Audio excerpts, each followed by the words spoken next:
तेनालीरामा की कहानी। पारसमणि और तेनालीरामा का प्रयोग। तेनालीरामा की बुद्धिमानी व चतुराई के कारण सभी उनसे बहुत प्यार करते थे, परंतु राजगुरु उनसे ईर्ष्या करते थे। राजगुरु के साथ कुछ चापलूस दरबारी भी थे जो उनके विचारों से सहमत थे। एक दिन सभी ने मिलकर तेनालीरामा को अपमानित करने के लिए एक योजना बनाई।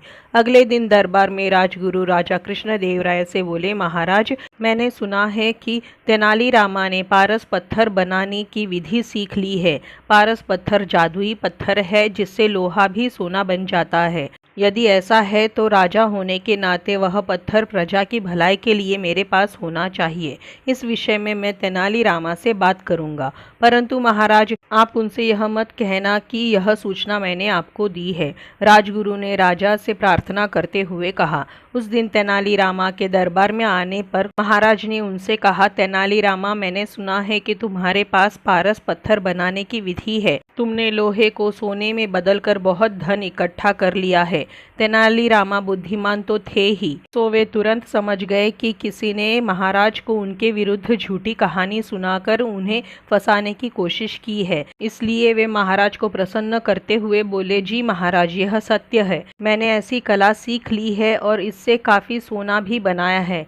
तब तुम अपनी कला का प्रदर्शन अभी इसी समय दरबार में करो। महाराज, मैं अभी ऐसा नहीं कर सकता, इसके लिए मुझे कुछ समय लगेगा। कल सुबह मैं आपको लोहे को सोने में परिवर्तित करने की कला दिखाऊंगा।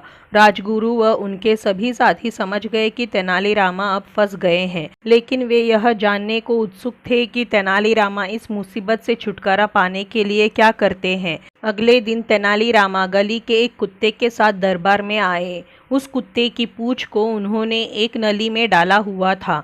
उन्हें इस प्रकार दरबार में आता देखकर हर कोई हंस रहा था, परंतु यह देखकर राजा क्रोधित हो गए और बोले, तेनालीरामा, तुमने एक गली के कुत्ते को राज दरबार में लाने की हिम्मत कैसे की? महाराज, पहले आप मेरे प्रश्न का उत्तर दीजिए।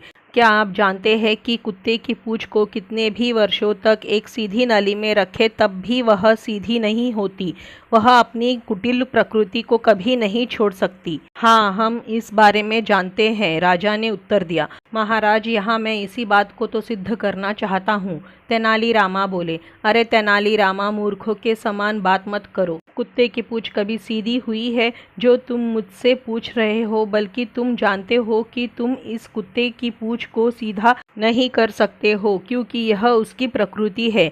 ठीक यही तो मैं आपको दिखाना चाहता हूँ और सिद्ध करना चाहता हूँ कि जब एक कुत्ते की पूंछ अपनी प्रकृति के विरुद्ध सीधी नहीं हो सकती, तो फिर लोहा अपनी प्रकृति को छोड़कर सोना कैसे बन सकता है।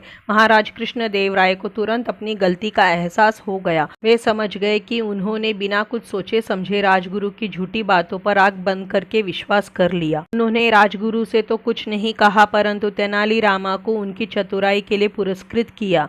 राजगुरु व उनके साथी दरबारियों ने शर्म से सिर झुका लिया, क्योंकि उन लोगों के लिए यही अपमान व दंड से कम न था। इसके बाद तेनालीरामा के खिलाफ कुछ भी कहने की उनकी हिम्मत नहीं हुई। तो दोस्तों, ये थी तेनालीरामा की कहानी, पारसमणि और तेनालीरामा का प्रयोग। आपको कैसी लगी? अगर अच्छी लगी हो तो इसी तरह की मज़ेदार कहानियों के लिए चैनल को सब्सक्राइब करें, वीडियो को लाइक करें, शेयर करें। धन्यवाद।